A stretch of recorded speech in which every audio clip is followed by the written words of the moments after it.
This debate does not and should not take place in a vacuum. It takes place in the real world.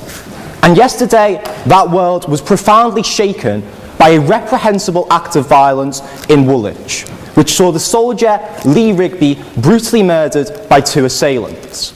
In the immediate aftermath of that attack, 2 men claimed that they had instigated that attack and claimed that their justification for doing that attack was Allah. Ladies and gentlemen, I think you will all agree this was a despicable act and would wish to extend your sympathies and wishes to the family of Mr. Rigby at this time. But more than that, I am sure that these are sentiments which are shared by the overwhelming majority of Muslims both in Britain and around the world. Not only would they have shared the same revulsion at an act of brutality against our fellow man that we all do, but moreover, they would have felt the anger that their God and their religion was falsely and illegitimately invoked as justification for that heinous crime, without any legitimacy in either the Quran or any Islamic precept and any legitimate reading of those whatsoever. Moreover, they would have felt a profound sense of fear as the clouds of vitriol and misinformation descended once again on all Muslims, as they do in the aftermath of any attack which is perpetrated by someone purporting to act in the name of Islam. Within minutes of the attack, before any of the facts had been substantiated, Muslims was trending on Twitter, with literally thousands of tweets exhorting the expulsion and even extermination of Muslims from the United Kingdom. Last night, the EDL took to the streets in order to reclaim them from Islamism, and in doing so, attempted to torch mosques across the country. Popular media, newspapers and TV channels, before rushing to characterise these men as fanatics or maniacs, sought to characterise them as Muslims. Ladies and gentlemen, the victims of any terror attack are not confined to those who are directly and physically affected by it. The victims of a terror attack are all those who feel insecure, victimised and fearful as a result of that attack. Ladies and gentlemen, the British Muslim community were the victims too of yesterday's attack. That is the context in which tonight's debate occurs, ladies and gentlemen. And that is why it is more important than ever that you refuse to buy into the voices of fear and hate and confusion which seeks to cast the fundamentally peaceful religion of Islam as a violent one. In the aftermath of such an attack, it is right and just and important that we refuse to allow a monopoly on the discourse surrounding Islam to be given to those voices of fear who either seek to cast it as something that it's not, or seek to use it to justify their own violent and heinous aims. And to that end, I am delighted to introduce such an esteemed group of speakers to speak alongside me on this motion tonight. On the proposition, I am joined by Adam Dean, an international public speaker and broadcaster who has been speaking and researching and working in the field of Islamic apologetics for almost a decade now. I am also joined by Mehdi Hassan, who turned down an invitation to Question Time to be here tonight. He's a former PPEist here at Oxford and now the political director of the UK Huffington Post. On the opposition, we are joined by Anne-Marie Waters, a journalist and member of the Labour Party who has campaigned against the imposition of Sharia law in Western democracies. We're also joined next to her by Daniel Johnson, who, like me, studied modern history, but unlike me, is now the editor of a right-wing journal. Finally, we are joined by Peter Atkins, a former professor of chemistry who is frequently, here at Oxford University, who has frequently provided a scientific critique of religion. And I'd like to say to everyone speaking in tonight's debate, and forgive me if I mispronounce, Assalamu alaikum, the universal Islamic greeting, may peace be upon you. Now, for the duration of my speech, I'm going to do 3 things. First of all, I'm going to set out the parameters and the confines in which this debate should occur. Secondly, I'm going to give you a positive justification for the consideration of Islam as a religion of peace. And finally, I'm going to tell you what it would mean for you to vote in favour of the proposition tonight and why that's something that you should definitely do. So first of all, in terms of setting the parameters for this debate. Because both Islam and both peace mean lots and lots of different things to lots and lots of different people. Even at this preliminary stage, I think that's why we should be very wary about refusing to allow Islam to be characterised as peaceful and allowing a hegemony of what Islam can and cannot be to any group in society at all. When we're speaking about peace, we're broadly speaking about, I'd like to invoke a metaphor used by Martin Luther King, which was to say that peace is not just the absence of violence, but the presence of justice. Now, in order to be able to cast Islam as not being a religion of peace and not conforming to those tenets, it's not just enough to cite individual actions or individual scripture. What opposition have to prove to you is that there is something fundamental to the character of Islam which prevents it from being cast as peaceful, and indeed that Islam has to be diametrically opposed to peace. It is not enough for them to cite the actions of individual extremists who invoke the name of religion for their own goals in all religions. We can point to the example of the Lord's Resistance Army in Uganda, who claim the name of Christianity for their atrocities, and the actions of people like Baruch Goldstein, who attacked the Cave of the Patriarchs in the 1990s in the name of Judaism. All around the world and in all religions, people often seek to illegitimately hijack the name of that faith for their own violent and maniacal ends. Ladies and gentlemen, the actions of those people tell us absolutely nothing whatsoever about the character of the religion they invoke, and tell us everything about the individual and the individual alone. Moreover, it is not enough for them to cite individual pieces of scripture out of context which may lend themselves to warlike rhetoric within the Quran. First of all, such exhortations exist within any religious doctrine, but moreover, to do so ignores the contemporary context in which the Quran was dictated in a state of total war in the 7th century. Scriptural analysis is something that my colleague is going to talk about in more detail. Finally, though, what I'd like to say in terms of scriptural citations is that when we're dealing with a doctrine as diverse and as multifaceted as Islam, even if it can be proven that there exist elements of warlike rhetoric within Islam, even if we can say that in some ways Islam could be considered to have elements of violence, that is not enough. For what we are saying is it is a legitimate and intuitive reading of Islam for people to draw that of being a character of peace, and for that to be the message that they on an individual take away from Islam. So in order for opposition to win this debate, they have to prove that Islam, taken in its totality, is so diametrically opposed to peace as to render it entirely illegitimate for us to cast it as a religion of peace. Now, I realise that's a high bar, ladies and gentlemen. But I think when you're attempting to tell a quarter of humanity what their religion cannot be, and attempting to essentialise fundamentally negative and violent characteristics to those people, I'm quite comfortable with setting the bar damn high, ladies and gentlemen. In order for us to win this debate on proposition, all that we have to do is to prove to you that there is nothing inherent to Islam which prevents individuals from taking away a peaceful interpretation of that faith. That's not all we're going to do, though. I think we can go further than that, and what I'm going to do as I move on is give you a positive justification as to why casting Islam as a religion of peace is a widely held and intuitive reading of the doctrines and practices of Islam. So I think, first of all, when we address the Quran in its totality, we see that it has an overwhelmingly peaceful character, okay? First of all, the very ideal of Quranic society is Dar al-Salam, literally the house of peace. Moreover, one of the fundamental pillars of Islam is almsgiving, is charity, is fellowship with your fellow man, attempting to do good unto others as you would like to have it done to yourself. Muhammad, in his very last sermon, said, "Hurt no one so that no one may hurt you." And whilst they may give to you examples of instances in which there are elements of warlike rhetoric or violent rhetoric within the Quran, in the overwhelming majority of cases, those such scriptural instances are followed by exhortations which suggest that taking the peaceful option is always the preferable one, and is always the one which is more in line with God's wishes. But moreover, I think that we can cast Islam as being a peaceful religion based on the change that it seeks to inspire on an individual level. Because that's what Islam attempts to do. It attempts to inspire a positive and a peaceful change in all of its followers. First of all, it suggests that the choice to engage in Islam and to become a Muslim has to be a free one and has to be devoid of compulsion. Secondly, for those individuals who do enter into the Islamic faith, there is a massive impetus on engaging in good deeds with your fellow man. But moreover, what I'd like to say in terms of casting Islam as a religion of peace is that we can also consider peace in terms of inner peace today, ladies and gentlemen.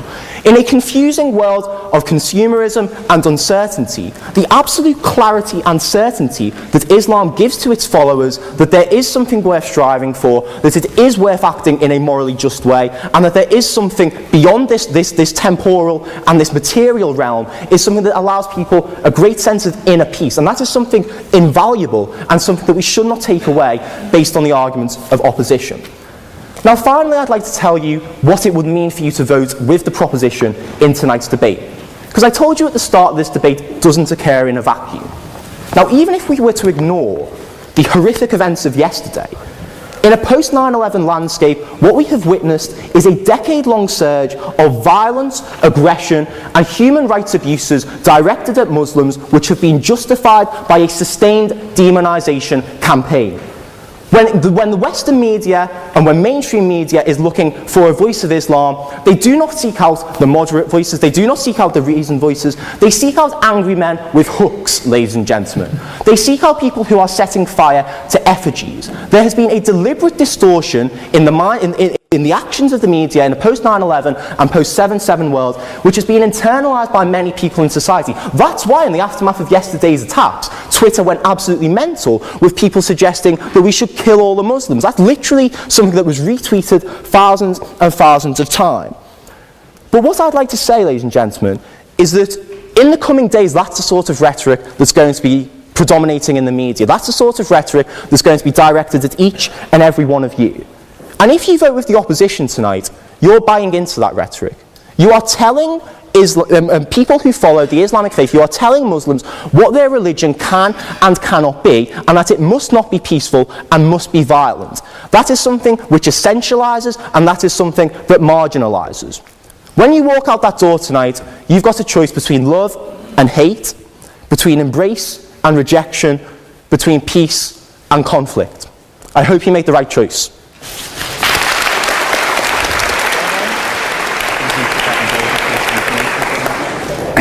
Well, good evening, everyone. Thank you for having me. I hope everyone can hear me. How to respond to a lot of this?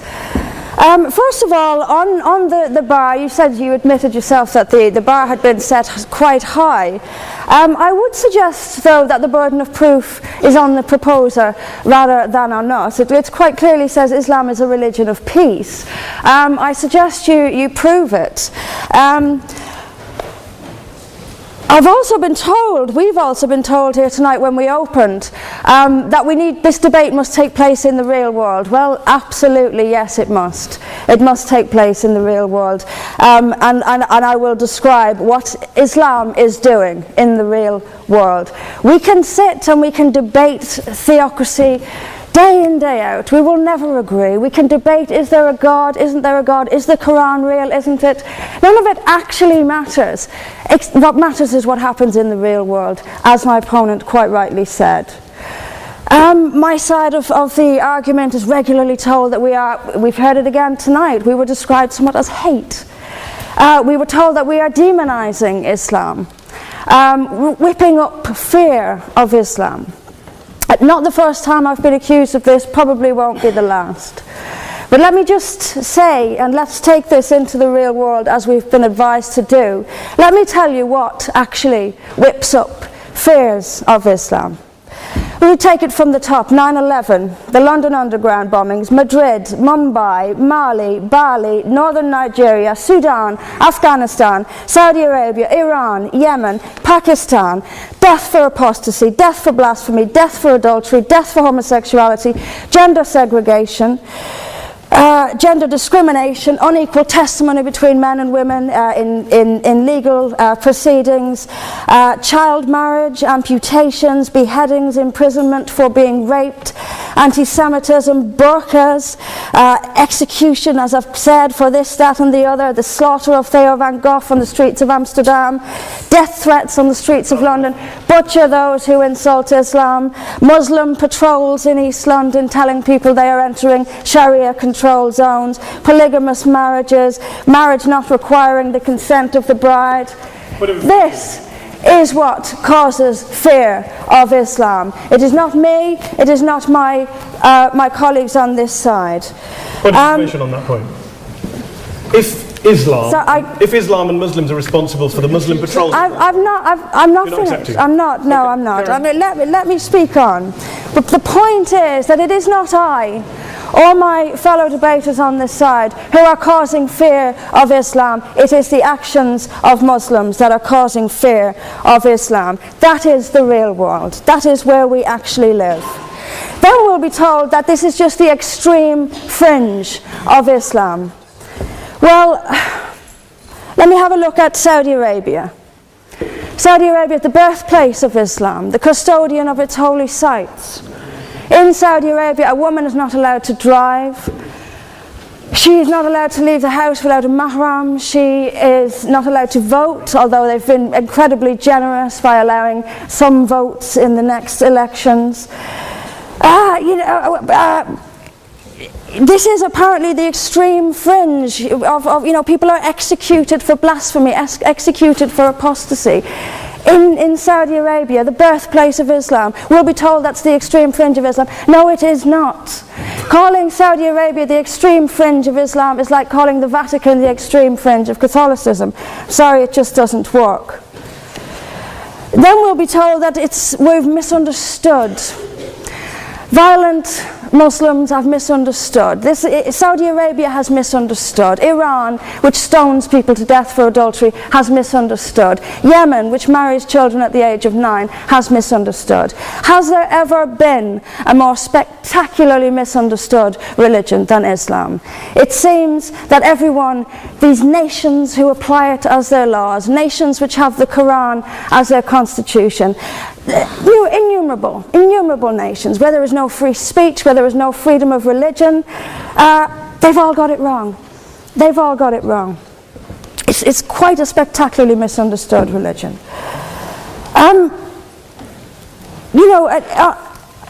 There's just so much. I'm constantly told as well that I need to respect Islam.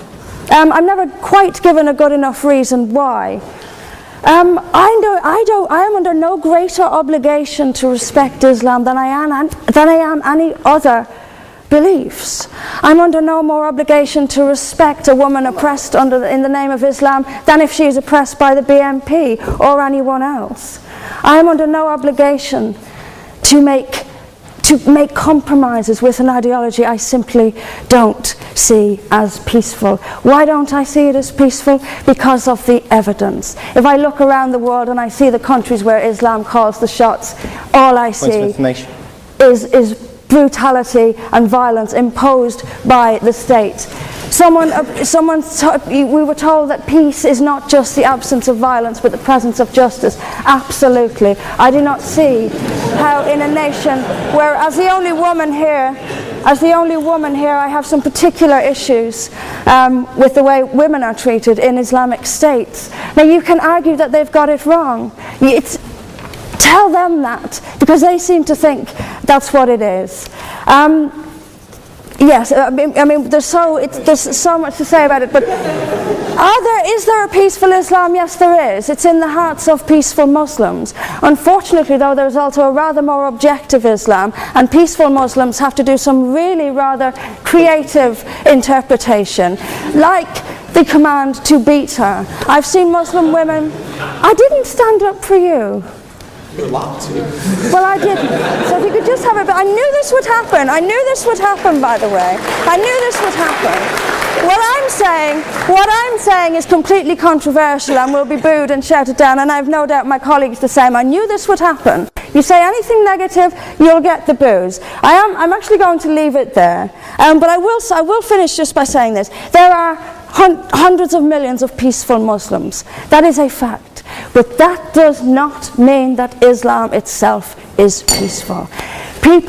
Peaceful Muslims interpret verses of the Quran so almost beyond recognition it's reinterpreted, like the command to beat her. It's there in the Quran, and I've seen Muslim women try to dance around it. They put words in there that simply aren't there. That's what it says beat her. And in the countries where the Quran calls the shots, that is exactly what they do. This is not peace. This is not justice. Islam is not a religion of peace, as the evidence shows us. Thank you.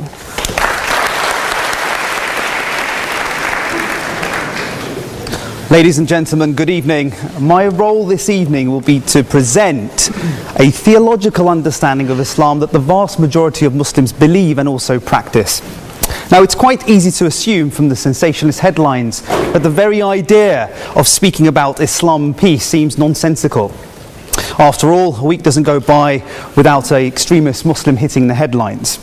And this evening, our esteemed speakers arguing for the opposition are going to paint this sinister picture, referring to the usual polemics, and we had a taste of that so far. But what I would say is that in order to assess the debate this evening effectively, we must distinguish the Muslim, the imperfect practitioner, from Islam, the spiritual message and the ethical ideals they're meant to adhere to. And also what I would say is that we must allow Islam to define itself. Not Saudi Arabia, not all these horrible places that were mentioned. We must allow Islam to define itself and also assess how Islam views itself in entirety. So this evening, in support of the proposition, I want to put forward 2 points. The first is that the entire corpus of the spiritual teachings abhors violence and places primacy on the very values that underpin peaceful coexistence. Now, before we entertain the topic, it's important that we define the terms at hand. Often when we speak of peace, what we mean is the absence of violence, the cessation of hostilities. And yet, when we look at locations where peace agreements have been signed, it is clear that the end of conflict does not in and of itself bring about peace. Tensions, hostilities, discrimination, hate can subsist in these situations even though there is this thing called peace, namely in the sense that there is absence of conflict. Thus, philosophers reflecting on peace have, on the concept of peace, distinguished between negative peace, which is the absence of war, and positive peace. Now, positive peace seeks to bring about those conditions that resolve those underlying factors that bring about conflict and also violence. Betty R. Reardon, for example, identifies that justice is a central concept of positive peace.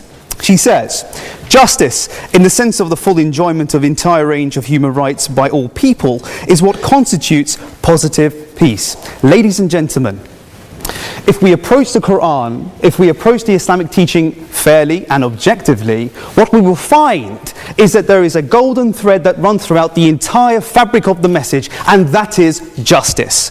That is justice, ladies and gentlemen. The one who engages with the Quran objectively and fairly is confronted with the many verses, approximately 50 verses talking about justice. Here's one. O you who believe, uphold justice and bear witness to God, even if it is against yourselves, your parents, your close relatives, whether the person is rich or poor. Refrain from following your desires so that you can act justly. On the topic of positive peace, many writers have argued that in order to have positive peace, this profound level of peace, there must be harmonious relationships with the individual and the other and groups. And what is outlined here is that, and something that Matthew also mentioned, is that we have something called inner peace. That the individual must have peace within themselves. And this is precisely why Islam does not just avoid violence, but it also lays a foundation for a profound societal peace, premised on the idea of individual discipline, cultivation of qualities deemed essential for coexistence: humility, control of anger, kindness, empathy, and compassion. So what we find, like all great traditions, Buddhism, Judaism, Christianity, Islam as well, instills in the believer those qualities that are important for coexistence. Point number 2, that the Islamic injunctions pertaining to war are ethically and morally justified. Now, an often criticism of Islam not being a religion of peace, some argue that it can't be a religion of peace because the Quran entertains verses of violence. It talks about entering into war and so forth. But the problem with this objection is that it simply lacks any merit because it presupposes pacifism. And if the opposition want to take that line of attack, they must demonstrate this evening that pacifism is morally justified. They must demonstrate that. Let's not be fooled this evening. That needs to be demonstrated. And I would argue that pacifism is a morally indefensible position, the idea of showing blindness to conflict and at the expense of upholding justice. Now, Islam is compatible with violence, but it is not identical to violence, which is often put forward by Islamophobes and Islam critics. The Quran warns against an enthusiasm for war. Often, what we find is that these verses that the Quran speaks about, warning against war, are completely ignored. The Quran says, fighting is prescribed for you, though you may dislike it. Now, this aversion to fighting is seen as a virtue, but it must not manifest into moral cowardice. It must not manifest into moral cowardice. So what we find is that the Quran is unequivocal about oppression. We must not show a blindness to other people's suffering, a moral imperative which underpins a profound ethics of peace. Thus, the virtue of an aversion to violence, fighting, is superseded by the virtue of upholding justice. Moreover, I will also argue that the Islamic injunctions pertaining to violence, pertaining to war, fall well within our Western concept of just war theory.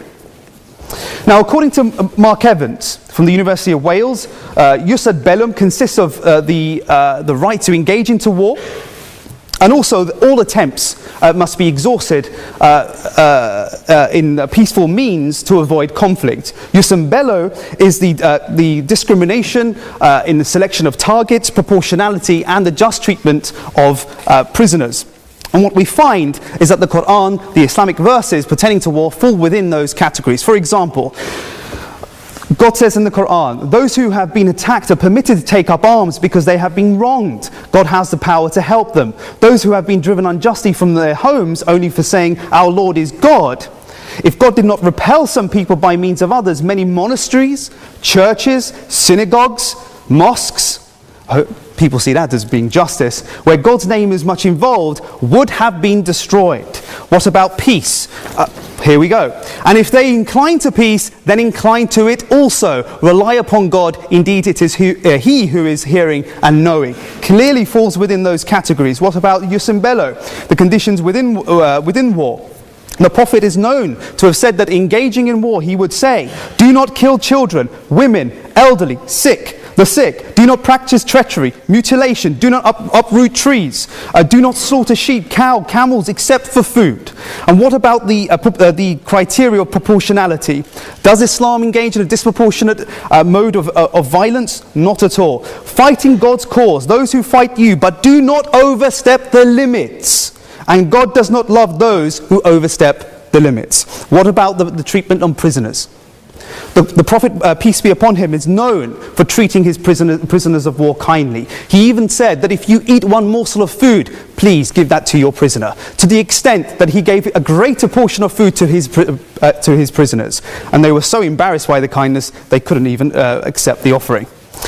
So, to conclude, Islam is a religion of peace, for two reasons. The first, that the central message of Islam is justice, and it instills in individuals those essential qualities for peaceful coexistence. And secondly, that the Islamic injunctions pertaining to war fall within just war theory. Thank you for listening.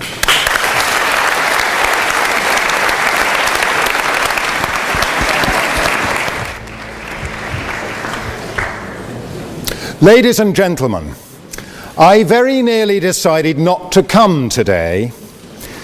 Yesterday, a British soldier was decapitated in cold blood on the streets of London by Islamists shouting Allahu Akbar. One of them told the British public, "You people will never be safe."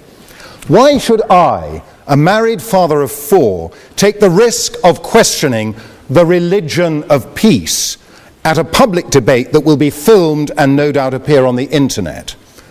I have met Ayaan Hirsi Ali, who was forced to live in hiding and then to leave Europe after her friend Theo van Gogh suffered the same fate as the soldier in Amsterdam. I have met the historian Benny Morris, who was assaulted outside the London School of Economics by Muslim students merely because he was an Israeli. I have British friends who have been forced to move to a secure gated refuge because of similar threats. But I have come precisely because I do not want to live in fear in a free country, our country.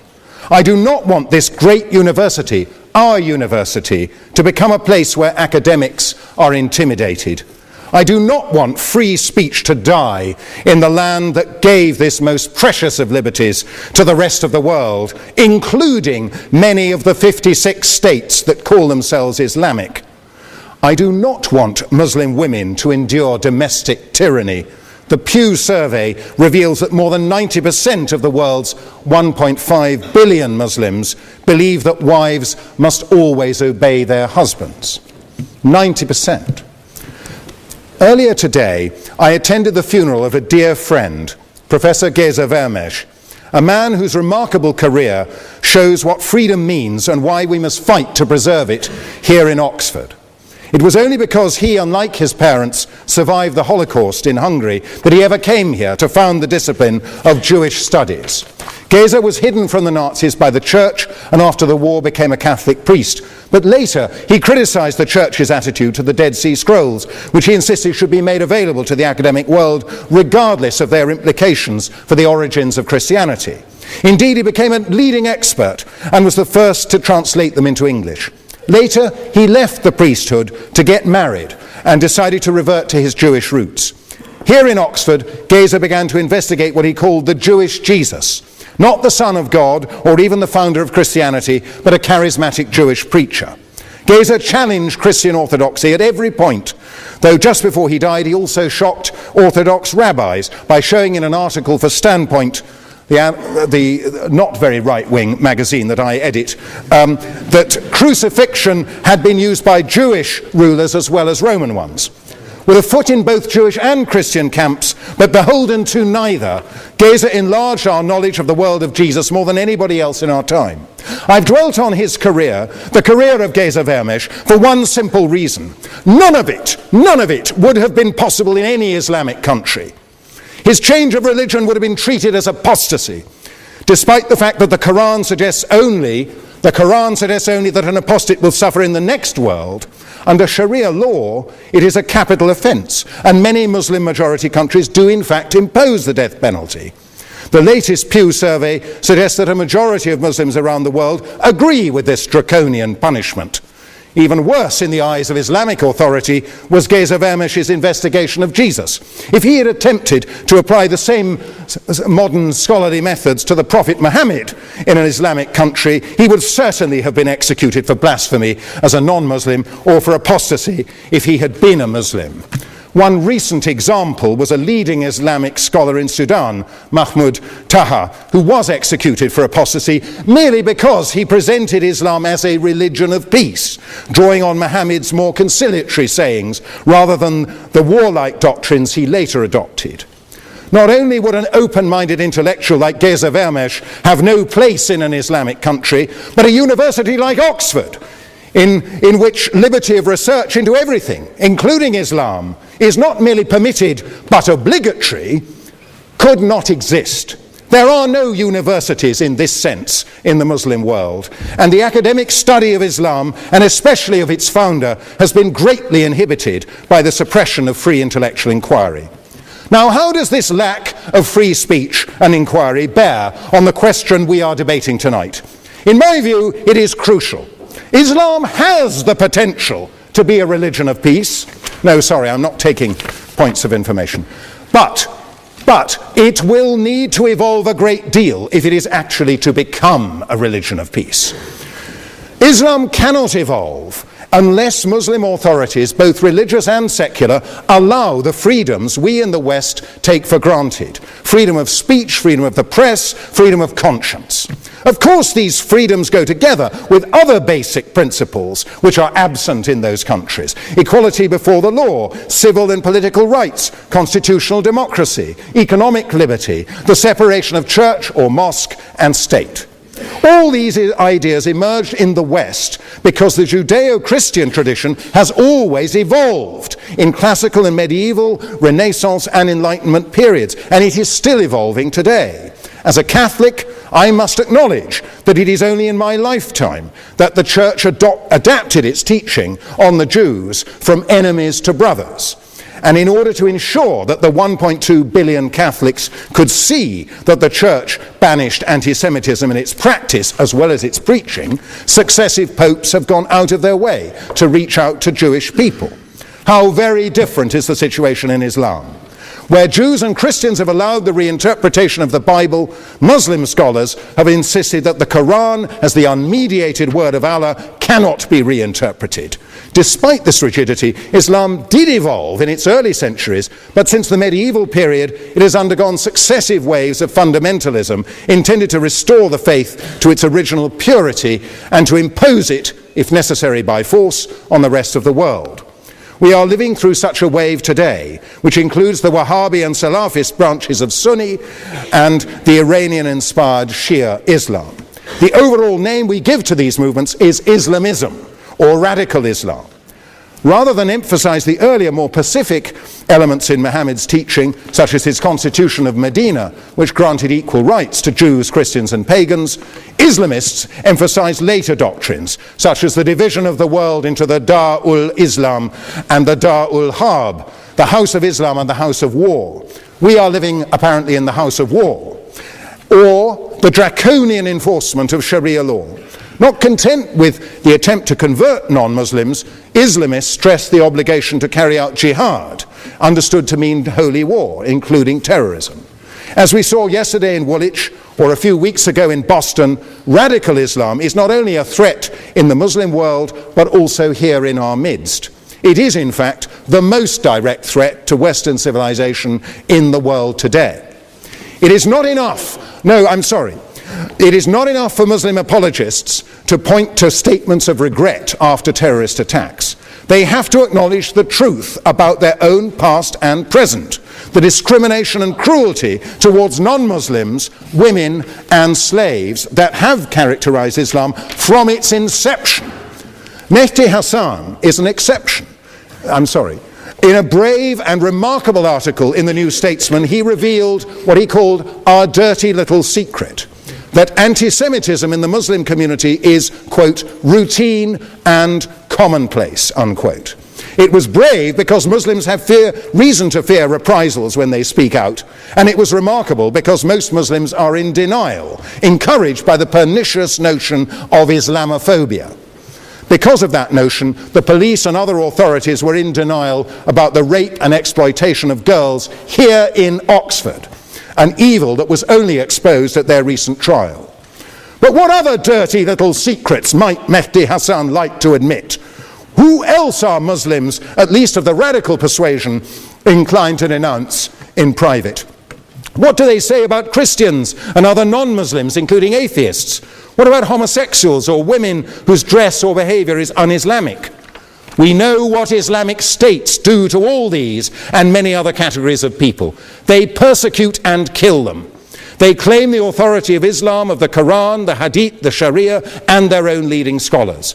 I know there are other scholars who defy the Islamists.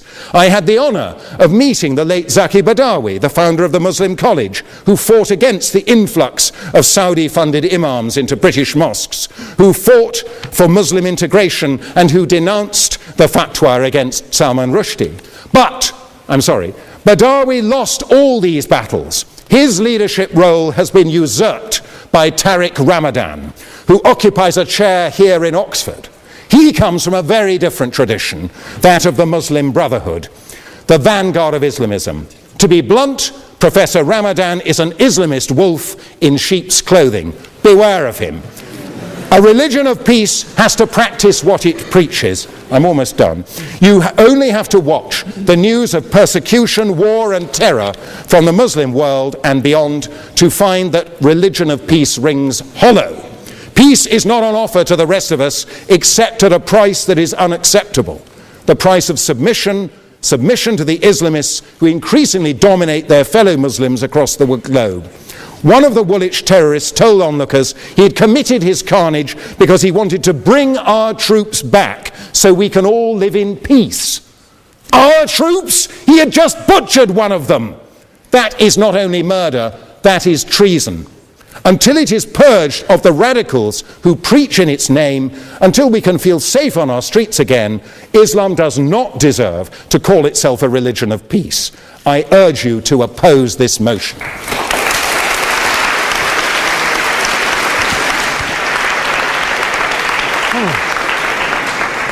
Thank you very much, Mr. President. Ladies and gentlemen, good evening. Assalamu alaikum. Lovely to see you all here tonight. We are having a very entertaining night, are we not, with some very interesting things being said from the other side of the house tonight. Let me begin by saying, as a Muslim, as a representative of Islam, I would consider myself an ambassador for Islam, a believer in Islam, a follower of Islam and its Prophet. So in that capacity, let me begin by apologizing to Anne-Marie for the Bali bombings. I apologize for the role of my religion and me and my people, for the killing of Theo van Gogh, for 7/7. Yes, that was all of us. That was Islam, that was Muslims, that was the Quran. I mean, astonishing claims to make in the very first speech tonight, on a day like today, where the Conservative Prime Minister of the United Kingdom is having to come out and point out that these kind of views are anathema. And I believe you're trying to stand for the Labour Party to become an MP in Brighton. If you do, and you make these comments, I'm guessing you'll have the whip withdrawn from you, but then again, UKIP's on the rise, they'll take you, the BNP, they might have something to say about your views. This is what Mehdi Hassan always does. By the way, just on a factual point, since we heard a lot about the second speaker, about how backward we Muslims all are, on a factual point, you said that Islam was born in Saudi Arabia. Islam was born in 610 AD. Saudi Arabia was born in 1932 AD. So you were only 1,322 years off. Not bad? Not bad start there. Talking of maths, by the way, a man named Al-Khawarizmi was one of the greatest mathematicians of all time, a Muslim, worked in the golden age of Islam. He's the guy who came up with not just algebra, but algorithms. Without algorithms, you wouldn't have laptops. Without laptops, Daniel Johnson tonight wouldn't have been able to print out his speech in which he came to berate us Muslims for holding back the advance and intellectual achievements of the West, which all happened without any contribution from anyone else other than the Judeo-Christian people of Europe. In fact, Daniel David Levering, the author of the Pulitzer Prize-winning historian and author of The Golden Crucible, points out that there would be no Renaissance, there would be no Reformation in Europe without the role played by Ibn Sina and Ibn Rushd and some of the great Muslim theologians, philosophers, scientists in bringing Greek texts to Europe. As for this being our university, I will leave that to the imagination as to who is our and who is there. I studied here too. An astonishing set of speeches so far making this case tonight. A mixture of just cherry-picked quotes, facts and figures, self-serving, selective, a farrago of distortions, misrepresentations, misinterpretations, misquotations. Daniel talked about my article in the New Statesman, which got me a lot of flack, where I talked about the anti-Semitism that is prevalent in some parts of the Muslim community, which indeed it is. Of course, I didn't say in that piece that it was caused by the religion of Islam. In fact, modern anti-Semitism in the Middle East was imported from, finish the sentence, Judeo-Christian Europe, where I believe some certainly bad things happened to the Jewish people. In fact, Tom Friedman, Jewish-American columnist in the New York Times, told me in this very chamber last week that he believed, had Muslims been running Europe in the 1940s, 6 million extra Jews would still be alive today. So I'm not going to take lessons in anti-Semitism from someone who's here to defend the Judeo-Christian values of a continent that murdered 6 million Jews. Moving swiftly on. Yes. Absolutely. Well, I'm about to make that point. No, I'm about to make that point. You're right. I agree with you. I agree with you. I agree with you 110%. That is my point. I don't think Europe is evil or bad. I'm a very proud European. I don't want to judge Europe on that basis, but if we're going to play this gutter game where we pull out the Bali bombing and we pull out examples of anti-Semitism in the Islamic community, then of course I'm going to come back and say, well, hold on. I mean, look, let's be very clear. Daniel here was a last-minute replacement for Douglas Murray, who had to pull out. And Douglas and I have a well-documented differences, but to be fair to Douglas, as to be fair to Anne-Marie and to Peter, atheists. Atheists see all religions as evil, violent, threatening. What the problem I have with Daniel's speech is that Daniel comes here to run this robust defense of Christianity, forgetting that his fellow Christians, people who said they were acting in the name of Jesus, gave us the Crusades, the Spanish Inquisition, the anti-Jewish pogroms, European colonialism in Africa and Asia, the Lord's Resistance Army in Uganda, not to mention countless arson and bomb attacks on abortion clinics in the United States of America to this very day. I would like a little bit of humility from Daniel first before he begins lecturing other communities and other faiths on violence, terror and intolerance. But, no thank you. Some water. But I would say this, to address the gentleman's very valid point here, I'm not going to play that game. I don't actually believe that Christianity is a religion of violence and hate because of what the LRA does in Uganda or what Crusaders did to Jews and Muslims in Jerusalem when they took back the city in the 12th or 13th or whatever century it was. I believe that Christianity, like Islam, like pretty much every mainstream religion, is based on love and compassion and faith. I do follow a religion in which 113 out of the 114 chapters of the Quran begins by introducing the God of Islam as a God of mercy and compassion. I would not have it any other way. I don't follow a religion which introduces my God to me as a God of war, as some kind of Greek God of wrath, as a God of hate and injustice. Not at all. As Adam pointed out, you go through the Quran and you see the mercy and the love and the justice. And yes, you have verses that refer to warfare and violence. Of course it does. This is not a motion about pacifism. I'm not here to argue that Islam is a pacifistic faith. It is not. Islam allows military action, violence in certain limited contexts. And yes, a minority of Muslims do take it out of that context. But is it religious? We talked about Woolwich. Daniel and Anne-Marie have suggested that it's definitely religion that's behind all of this. Well, actually,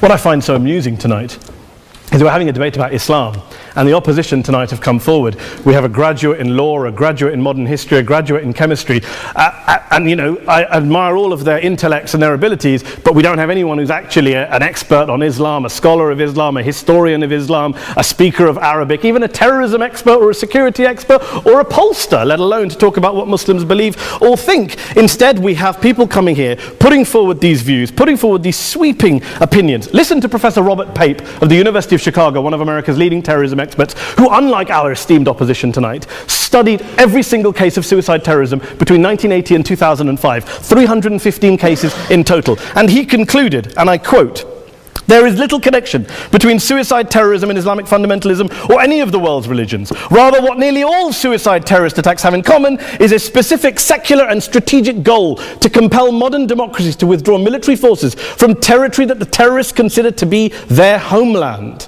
And the irony is, when we talk about terrorism, the irony is that the opposition and the Muslim terrorists, the Al-Qaeda types, actually have one thing in common, because they both believe that Islam is a warlike, violent religion. They both agree on that. They have everything in common. Osama bin Laden would be nodding along to everything he's heard tonight from the opposition side. He agrees with them. The problem is that mainstream Muslims don't. The majority of Muslims around the world don't. In fact, a gentleman here started quoting all sorts of polls. Gallup carried out the biggest poll of Muslims around the world, of 50,000 Muslims in 35 countries. 93% of Muslims rejected 9/11 and suicide attacks. And of the 7% who didn't, they all, when polled and focus grouped, cited political reasons for their support for violence, not religious reasons. And as for Islamic scholars and what they say, well, Daniel talks about our University of Oxford. We'll go down to Oxford's Centre for Islamic Studies, get hold of a man named Sheikh Afifi al-Akiti, who is a massively well-credentialed and well-respected Islamic scholar, who has studied across the world, who in the days after 7/7 published a fatwa denouncing terrorism in the name of Islam, calling for the protection of all non-combatants at all times, and describing suicide bombings as an innovation with no basis in Islamic law. Go and listen to Sheikh Tahir al-Qadri, one of Pakistan's most famous Islamic scholars, who published a 600-page fatwa condemning the killing of all innocents and all suicide bombings unconditionally without any ifs or buts. There's nothing new here. This is mainstream Islam, mainstream scholarship, which has said this for years. You don't go out and kill people willy-nilly in the high street or anywhere else, on a bus or a mall, based on verses of the Quran that you cherry-pick without any context, any understanding, any interpretation, or any commentary. Point of information. Please. What about stoning of women, for example, Well, it's It doesn't happen apparently. I didn't say it doesn't happen at all. I never said it didn't happen. I don't blame Islam. Yes, it's a very good point. And a lot of us are campaigning against that. And we're campaigning against it in the name of Islam. We're campaigning against it in the name of various interpretations of Islam. Anne-Marie comes and scares us with her talk of Sharia law. I would like to see the book of Sharia law. It doesn't exist. People argue over what Sharia law is.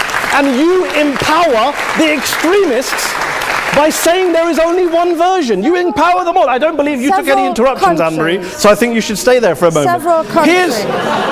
Here's what we're dealing with. Here's what we're dealing with. I took your point. Here we are dealing with a 1400-year-old global religion followed by 1.6 billion people in every corner of the world, a quarter of humanity, of all backgrounds, cultures, ethnicities. And yet the opposition tonight wants to generalize, stereotype, smear in order to desperately win this debate.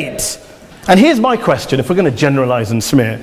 If, okay, people say yesterday's bombers, and we've got to be careful, there's a trial going on, were yesterday's attackers, motivated by Islam? Big debate. I don't believe they were. Let's say they were. Let's say Faisal Shahzad, the Times Square bomber, was motivated by Islam. Let's assume, for sake of argument, that Richard Reeves, the shoe bomber, was motivated by Islam.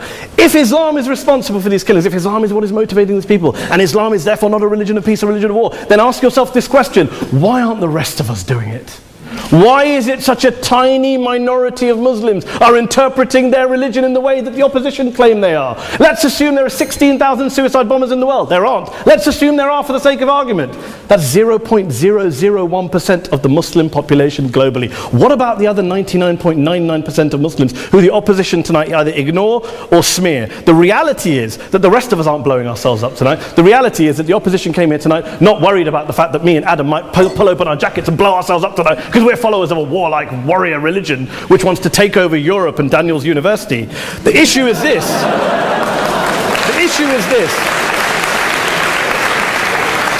Unless the opposition can tell us tonight, and Peter Atkins is here, one of our great atheist intellectuals, can tell us tonight, can answer this question tonight: why don't the vast majority of Muslims around the world behave as violently and aggressively as a tiny minority of politically motivated extremists? Then they might as well give up and stop pretending they have anything relevant to say about Islam or Muslims as a whole. Ladies and gentlemen, let me just say this to you. Think about what the opposite of this motion is.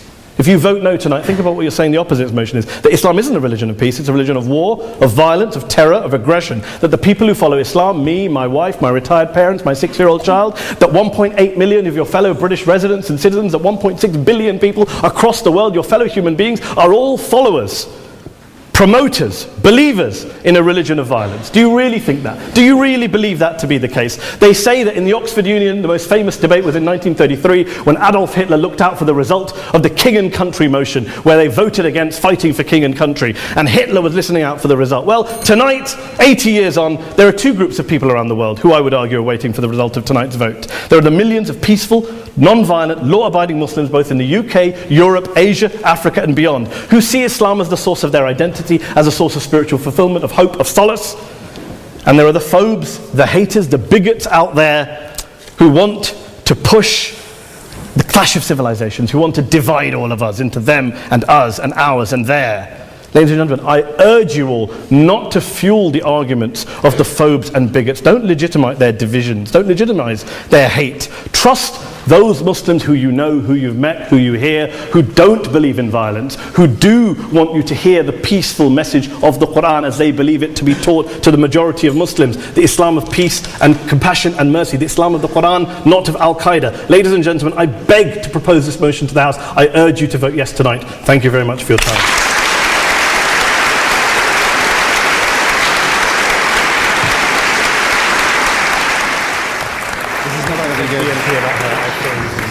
Well, Mr. President, ladies and gentlemen, that was a really hard act to follow.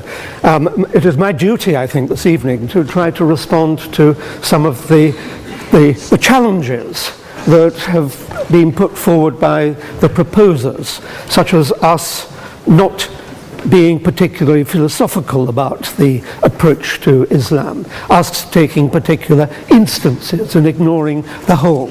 So my job this evening, I think, is to be reflective. And it is also, I think, my job this evening to be conciliatory.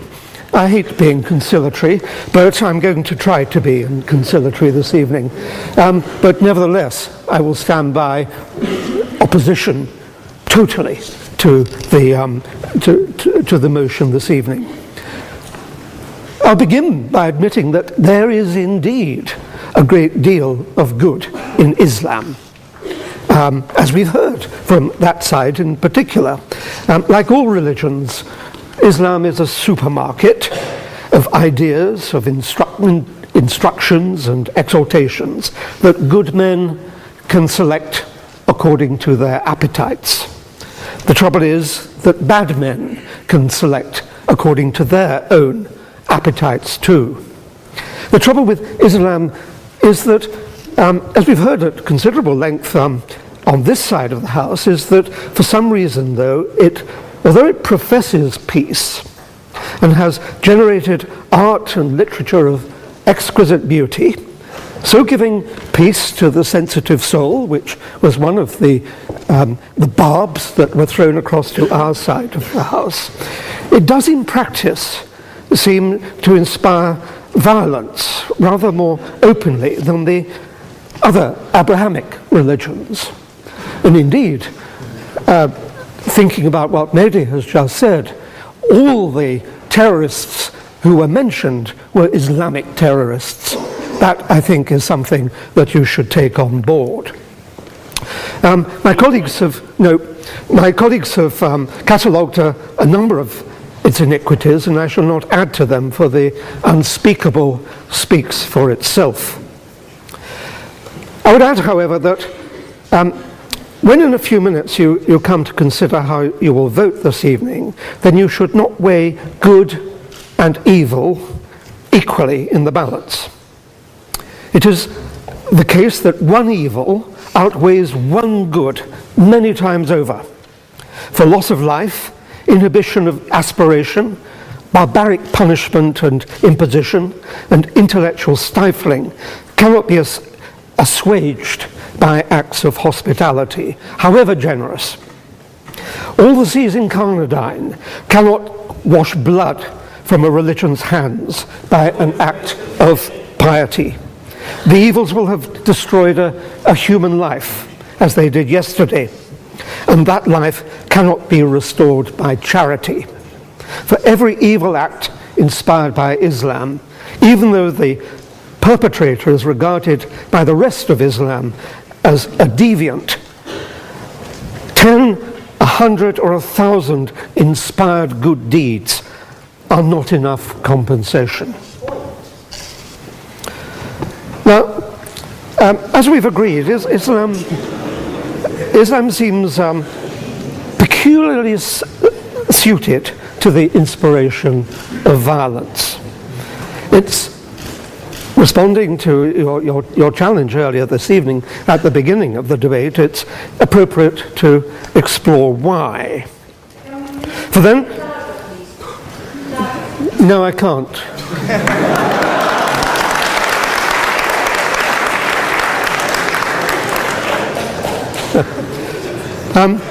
For then, we might be able to see that far from being a religion of peace, it is intrinsically and ineluctably one where the opposite of peace, whether that be violence or other forms of peace, is woven into its very fabric, what was alluded to as the golden threads of the fabric earlier today. I might interpolate here, as has been suggested by this side of the House, that by identifying the threads of evil in its fabric, a new prophet, guided by the whisperings of a latter-day Gabriel, might be able to generate a new Islam, let's call it Islam 2.0, in which the glories that the proposers have so eloquently identified this evening are dominant and unsullied. Islam 2.0 would then rightfully be regarded as a religion of peace. But tonight we have before us only Islam 1.0, and it is that version that you must base your judgment on. The West, I will, in order to be conciliatory, the West is perhaps a tiny degree responsible.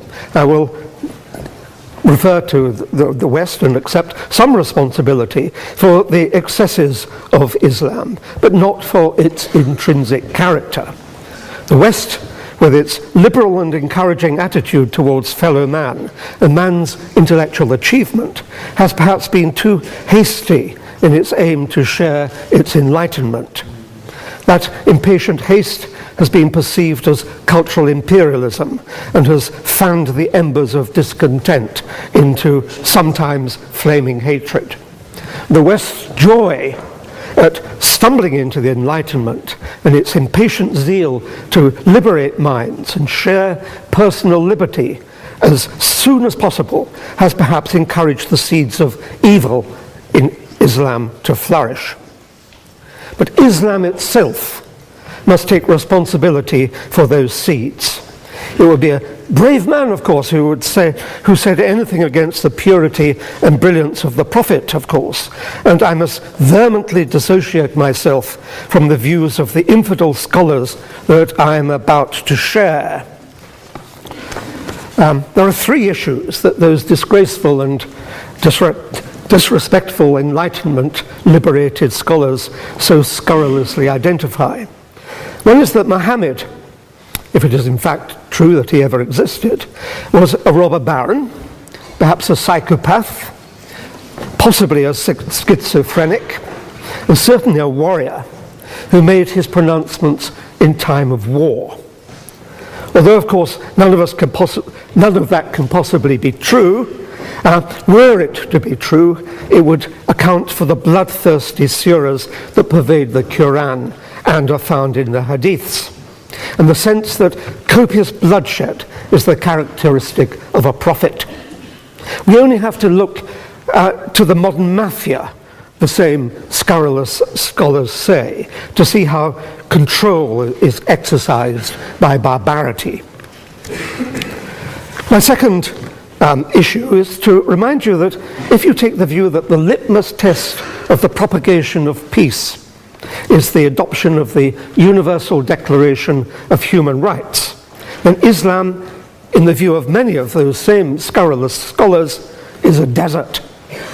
Article 1 says that all human beings are born free and equal in dignity and rights. Islam, think of the misogyny of Islam. Take Article 5. No one shall be punishable by torture or cruel punishment. Contrast that with Islam's indulgence in amputation, stoning, and flogging. Take Article 18. Everyone has the right of freedom of thought, conscience, and religion, and may choose their religion. Contrast that with the punishment for apostasy in Islam, which is death. Point of information. No. My third and final, and I think most important point, is that if you take the view that peace stems from a reflective ethics that acknowledges changing times, then Islam, based as it is on the frozen, unquestionable statements of the Quran, is wholly alien to intelligent, rational, reflective civilization. Point of information. Nope.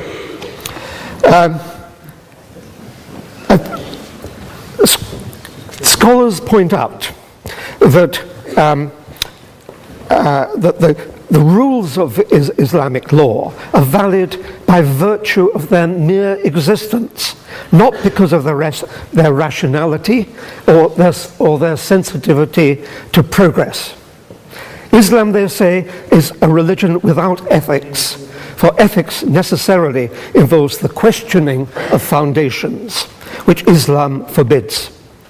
Ethics is intrinsic to good government, and good government is intrinsic to peace. Point of information. Strike away ethics, and it follows that you strike away the pursuit. Ethics as well as no peace. I'm not taking the point. Strike away ethics, and it follows that you strike away the pursuit and propagation of peace. This evening you've seen both sides of a vision of Islam. This side of the House has gladly conceded that good men will find good things in it, as good men will find anywhere.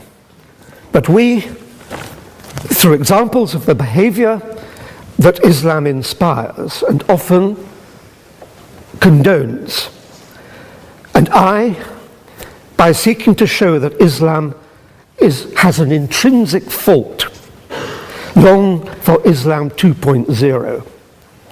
Islam 2.0, Islam's enlightenment, will have an emphasis on humanity, subtlety, harmony, and reason, and be virtuous. On that point, This evening, though, you are judging Islam 1.0, not Islam 2.0.